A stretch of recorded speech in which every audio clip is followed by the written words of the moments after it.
வணக்கம். ரொம்ப முக்கியமான விஷயத்துக்கு தான் இந்த வீடியோ. இன்றைக்கி காலையில் நம்ம அரசு சார்பில் ரூபாய் 5000 உங்கள் அக்கௌண்ட்டுக்கு வந்திருக்கோம். எதுக்காக இந்த பணம்?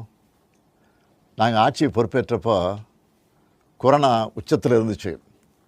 அதை சமாளித்து மக்களின் உயிரை காத்தது மட்டும் இல்லை, அவங்க வாழ்வாதாரத்தை காக்க 4000 ரூபாய் நிவாரணத் தொகையையும் வழங்கணும். சென்ற ஆட்சி விட்டுட்டு போன கடுமையான நிதி நெருக்கடியை சமாளித்து ஆட்சிக்கு வந்ததுமே பல திட்டங்களை நிறைவேற்றணும். நம்ம ஆட்சிக்கு வர்றதுக்கு முன்னே மாதம் 1000 ரூபாய் உரிமைத் தொகை வழங்கப்படும்னு அறிவித்தேன். அப்போ இது சாத்தியமே இல்லைன்னு சிலர் சொன்னாங்க.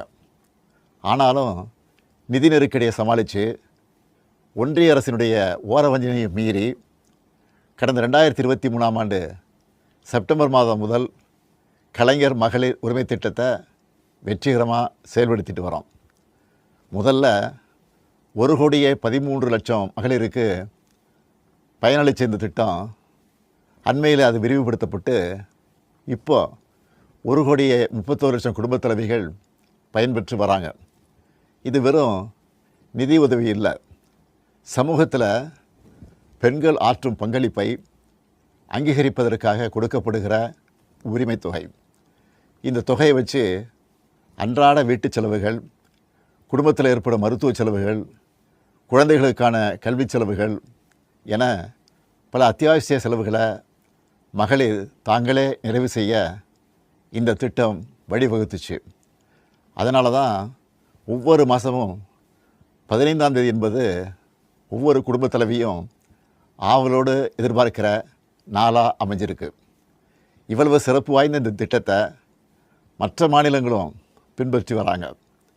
இந்த உரிமை தொகையை மேம்படுத்தணும்னு நாம் செயல்பட்டு வந்தால் அதுக்கு எதிராக டெல்லியில் இருக்கக்கூடிய ஒரு கூட்டமும், தமிழ்நாட்டில் அவங்களுக்கு அடிமையாக இருக்கக்கூடிய இன்னொரு கூட்டமும் எதிர்வரும் சட்டமன்ற தேர்தலை காரணம் காட்டி அடுத்த 3 மாதத்துக்கு இந்த மகளிர் உரிமை தொகையை நிறுத்த சூழ்ச்சி செய்கிறதா தகவல் வருது. இது வச்சு நீதிமன்றத்தில் வழக்கு தொடரவும் சிலர் முயற்சி செய்வதாக செய்திகள் வருது.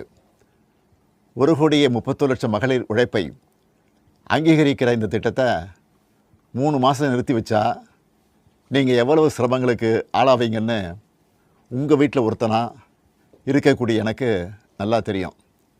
கடும் வெயிலில் வேலைக்கு போக கஷ்டமான கோடை காலத்தில் இந்த தொகை நிறுத்தப்பட்டால் உங்களுக்கு எவ்வளவு வலி ஏற்படும்னு